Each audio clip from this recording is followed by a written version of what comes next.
This is Fresh Air. I'm Terry Gross. The history of the computer would have been different if it weren't for my guest, Stephen Jobs. He co-founded Apple Computer, the company that pioneered the user-friendly computer. He oversaw the creation of the Macintosh.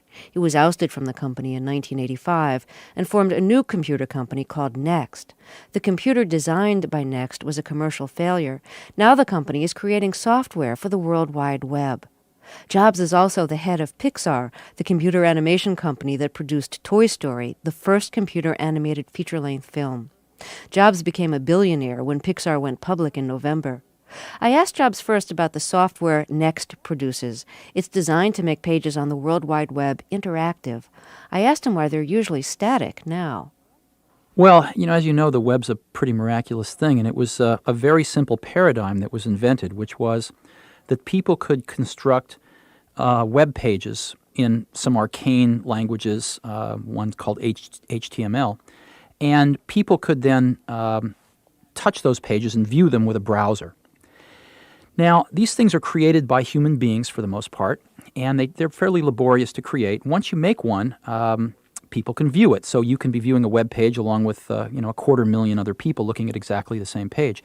And it's pretty miraculous how it all works, and with the internet being wired everywhere and with the navigation that's been put in with the web, you can navigate around the web and look at all of these pages, and it's stunning how good it is. However, the page you may be looking at is the same page that everyone else is looking at if they happen to be on that website looking at that page. There's nothing custom about it for you. So if you have any questions you want answered, you're kind of out of luck unless the person that created that page thought to answer your question, a month ago when they created that page. So you might want to say, where's my Federal Express package? And obviously no one created a page to tell you where the Federal Express box you sent yesterday is right now. So wouldn't it be great if you could ask questions and those questions could get answered via a web page built just for you?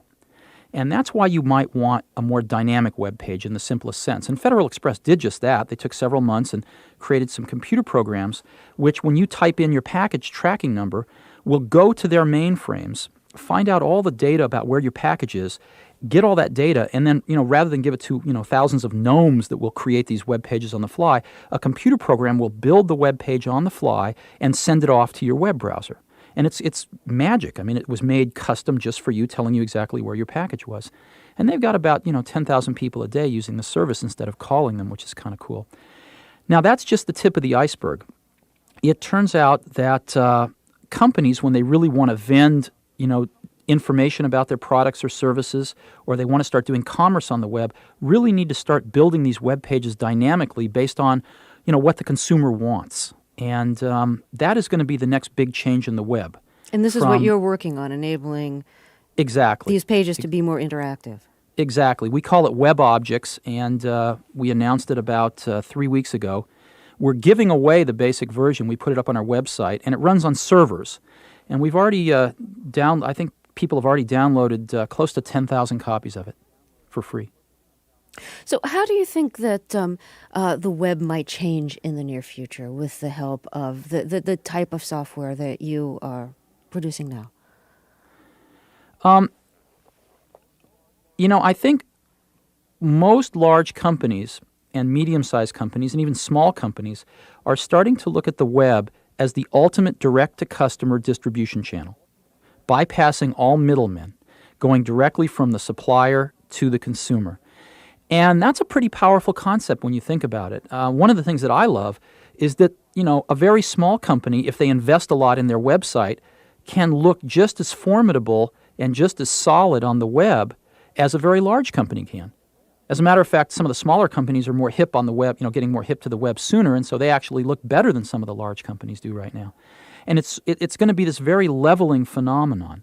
But I think a tremendous amount of goods and services is going to be sold, or at least the demand created for such things over the web. What else do you see in the near future for the web besides the ability to shop in a more kind of complete way through the web? It's not just shopping for goods and services, it's shopping for information. I mean, you're going to find out already, when I want to find out the movies that are playing around Silicon Valley, I just go up on the local web page and check it out. It's a lot faster than going to the theater, going to the newspaper. and a lot faster than calling the theaters, etc. And more we're shopping for information on the web. I just recently bought a Sony, one of the new Sony camcorders, And I went on Sony's webpage and I found out all about the ones they offer and picked the one I wanted right from that webpage before I even called a store, to try to find it physically. I basically, the demand to get me to buy that thing was created from Sony's webpage. And I think we're going to see more and more of that. You're going to be buying information, or you're finding information and really making a lot of decisions about what you're going to do with your life or what you're going to purchase from the web.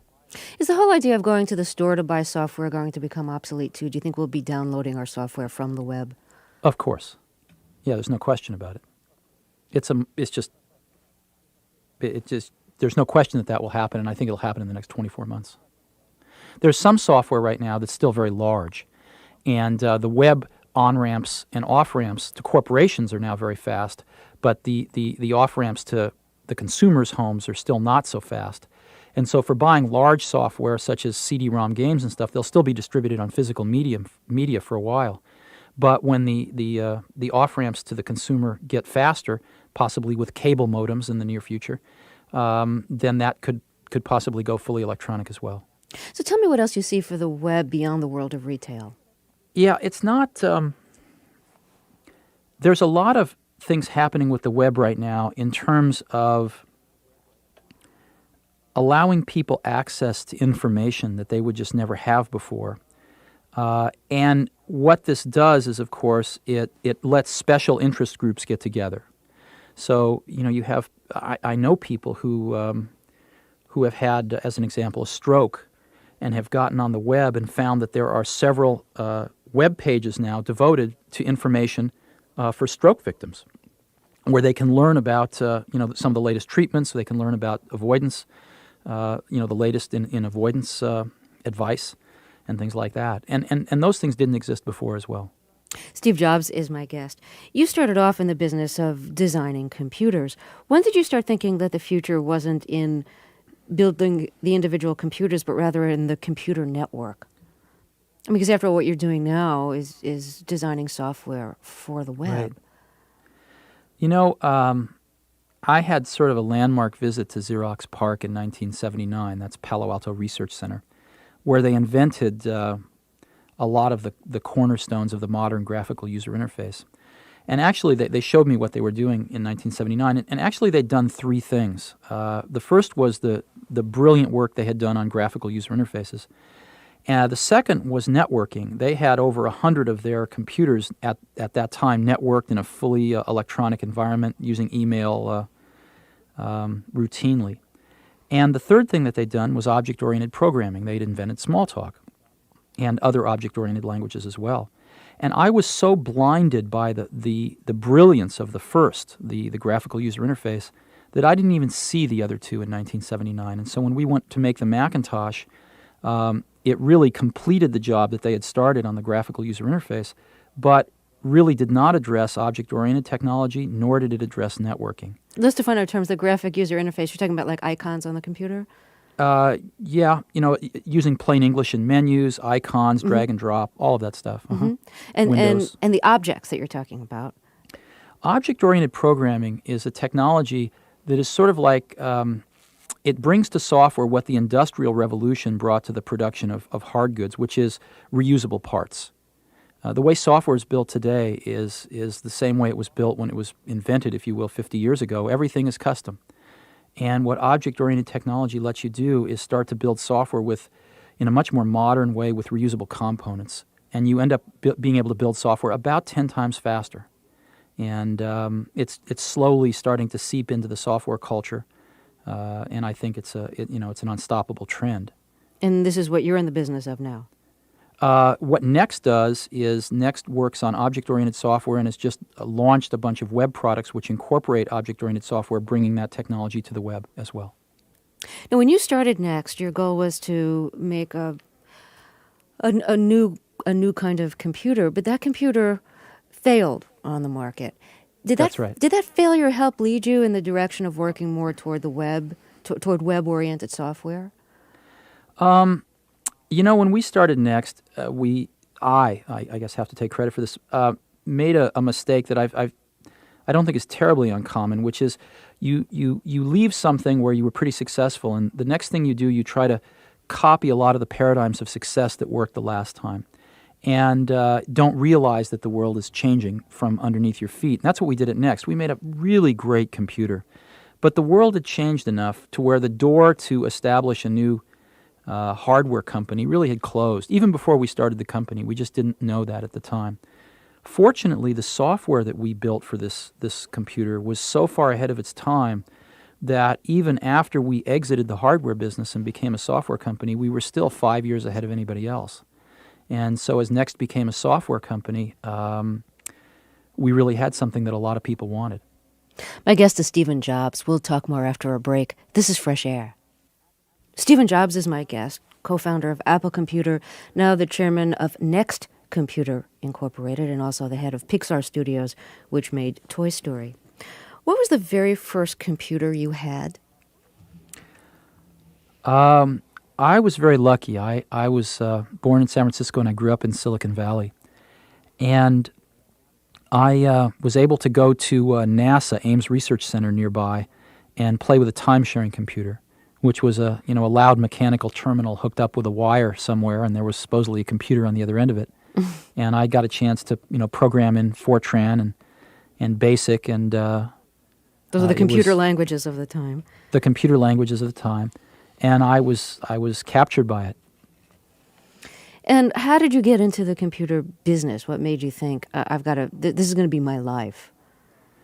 Well, I met my future partner in Apple, Steve Wozniak, when I was about 13 years old. And he was the first person I'd met that knew more about electronics and computers than I did at the time. And we became fast friends and started to build electronic devices together. We built blue boxes together for a while, which were little devices that could allow you to make free phone calls everywhere, illegally, I might add. And so you were a hacker? Yeah. Yeah, we built the first digital blue box in the whole world. It was wonderful. We had our tagline, which we put a little card on the bottom of each one, was "He's got the whole world in his hand." And the reason we built a computer was that we wanted one and we couldn't afford one. We couldn't afford to buy one. There were thousands of dollars at that time. We were just two teenagers, and so we started trying to build them. And scrounging parts around Silicon Valley where we could. And after a few attempts, we managed to put together something that was the Apple I. And all of our friends wanted them, too. They wanted to build them. So it turned out that it took maybe 50 hours to build one of these things by hand. And it was taking up all of our spare time because our friends were not that skilled at building them, so Woz and I were building them for them. And we thought, if we could just get what's called a printed circuit board, where you could kind of just plug in the parts instead of having to hand wire the whole thing, we could cut the assembly time down from, maybe 50 hours to more like, an hour. And so Woz sold his HP calculator, and I sold my VW microbus, and we got enough money together to pay someone to design one of these printed circuit boards for us. And our goal was to just sell them as raw printed circuit boards to our friends and make enough money to recoup our calculator and transportation. And what happened was that one of the early computers, matter of fact, the first computer store in the world, which was in Mountain View at the time, said, well, I'll take 50 of these computers, but I want them fully assembled, which was a twist that we'd never thought of. So we went and bought the parts to build 100 computers, and we built 50 of them and delivered them. And then we got paid in cash and ran back and paid the people that sold us parts for the parts. And we had then we had the classic Marxian profit realization crisis, which was our profit wasn't liquid; it was in 50 computers sitting on the floor. So we decided we had to start learning about sales and distribution so that we could sell the 50 computers and get back our money. And that's how we got into business. And we took our idea to a few companies, one where Woz worked and one where I worked at the time, and neither one was interested in pursuing it, so we started our own company. Now you led the team that created the Macintosh, and from what I've read, it sounds like you were really the advocate for having a mouse on the Mac. Why did you push for that, and what was the argument against it?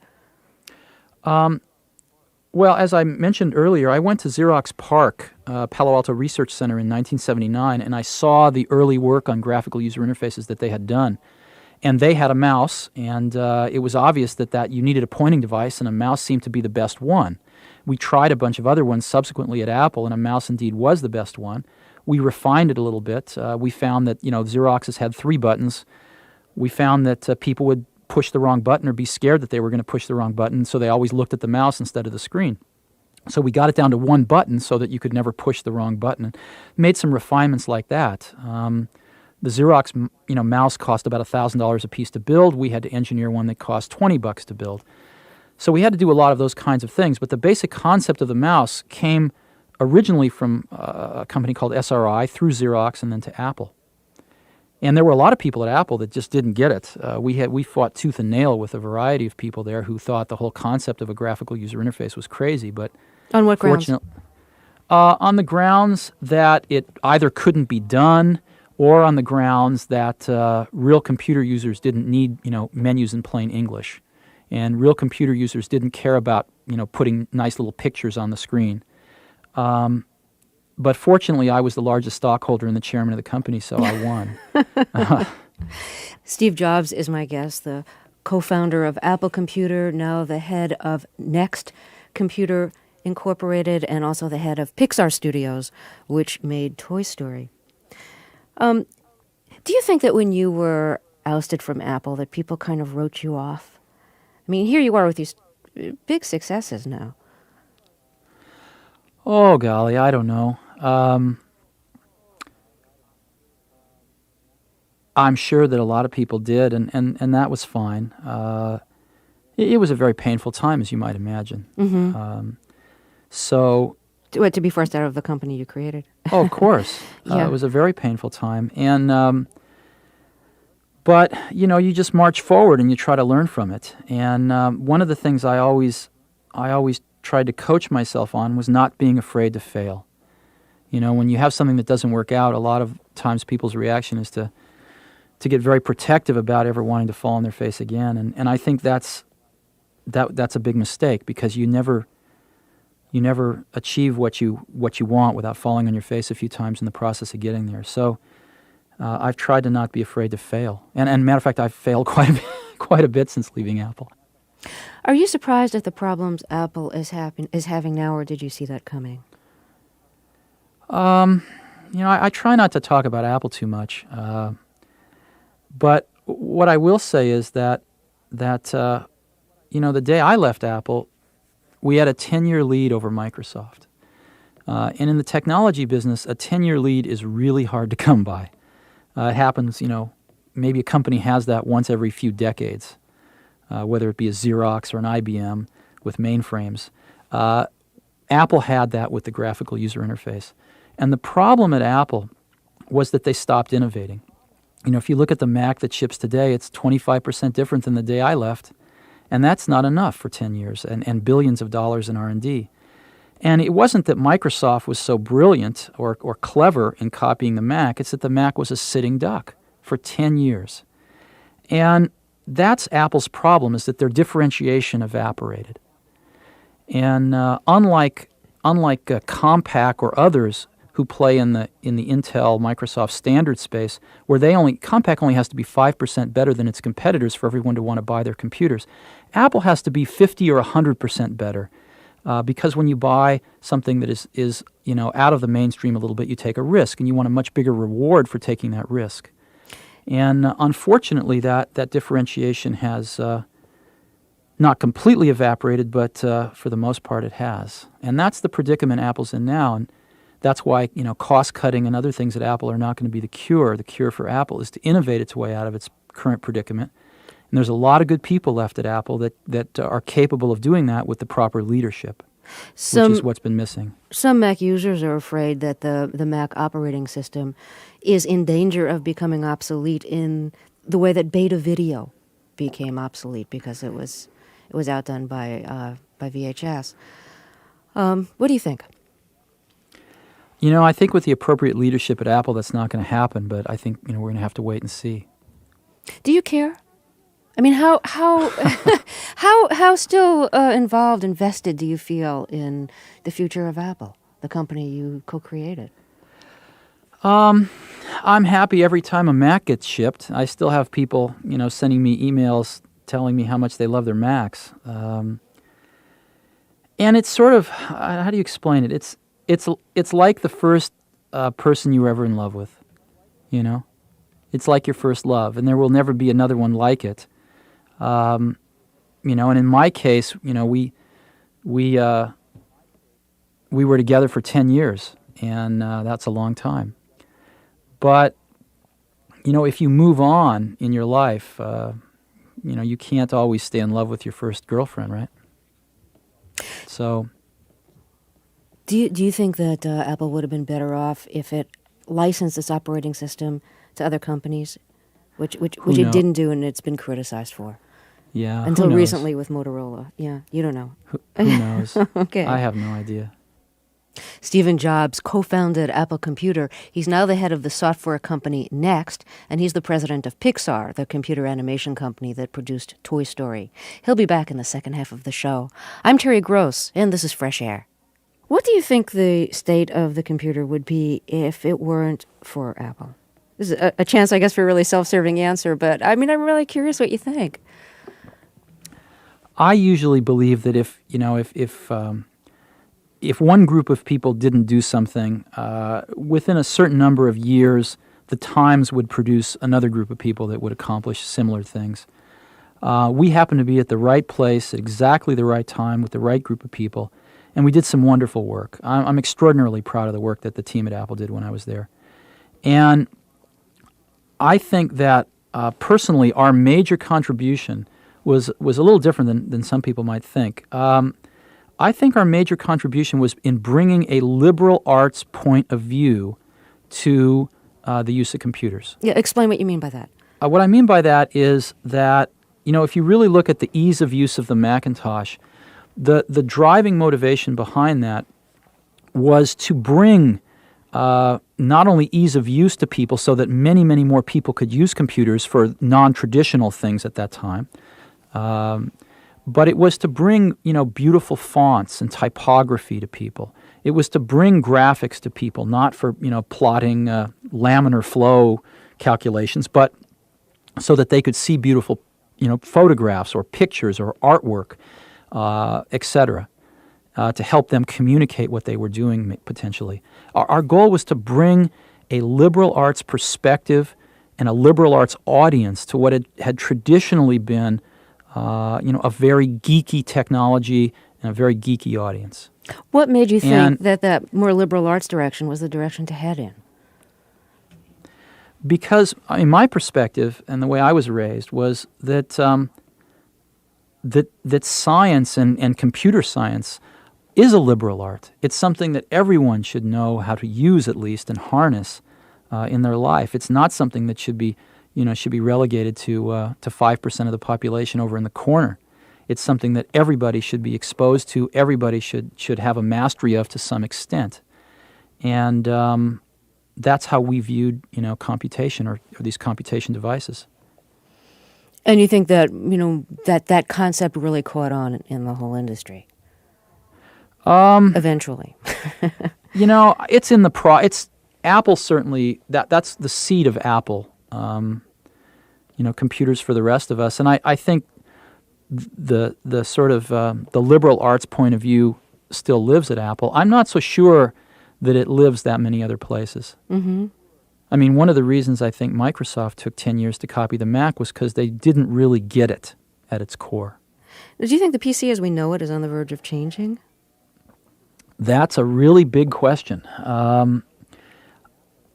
I think the PC as we know it's going to be around for quite some time, but the heart of the question is, are we entering a time window where we might see the first successful post-PC devices? Personal digital assistants or PDAs attempted to be that and failed. And the next attempt is going to be, I think, these very low-cost consumer internet appliances, which is, can somebody make a $300 box that hooks up to your television on one side and maybe hooks up to ISDN or a cable modem on the other side, and allows you, for $300 to have a web browser on your TV and to access the entire internet. And I think that's entirely possible.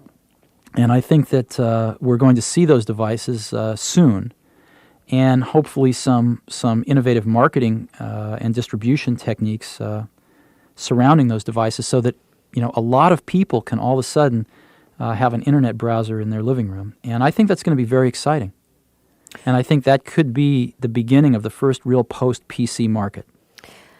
I know at Apple there was, at least early on, a very informal, non-corporate type of atmosphere. I wonder if there are any lessons you learned about what worked and didn't work in the corporate lifestyle at Apple that you've applied to your current companies, Next and Pixar. Well, I don't know what a corporate lifestyle is. I mean, Apple was a corporation. We were very conscious of that. We were very driven to make money so that we can continue to invest in the things we loved. I would say Apple was a corporate lifestyle, but it had a few very big differences to other corporate lifestyles that I'd seen. The first one was a real belief that that there wasn't a hierarchy of ideas that mapped into the hierarchy of the organization. In other words, great ideas could come from anywhere, and that we better sort of treat people in a much more egalitarian sense in terms of where the ideas came from. And Apple was a very bottoms-up company when it came to a lot of its great ideas. And we hired, truly great people, and gave them the room to do great work. And a lot of companies, I know it sounds crazy, but a lot of companies don't do that.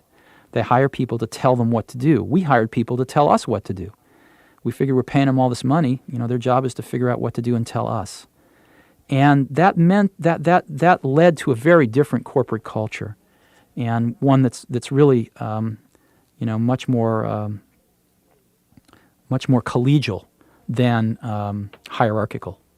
But in spite of this kind of different approach to the corporate hierarchy, it was probably still a very high-stress place. Well, we were very young, and most of the folks were not married, and so they could work, 15-hour days. So you didn't have a typical situation where, you work so that you can support your life. Your work was your life in many cases. Do you feel you've changed from that? Is that still your life? I feel it is still my life, but it's not all my life. Mm-hmm. It's less, it's less of a percentage, but I still don't really, I've never been able to sort of think of my work and my life as different things. They're the same thing, but where it used to be, 99% of my life, it's, maybe 50% of my life now. You've had a very big success with Pixar, your computer animation company, which created Toy Story. And in fact, I think you became a billionaire when it went public last November.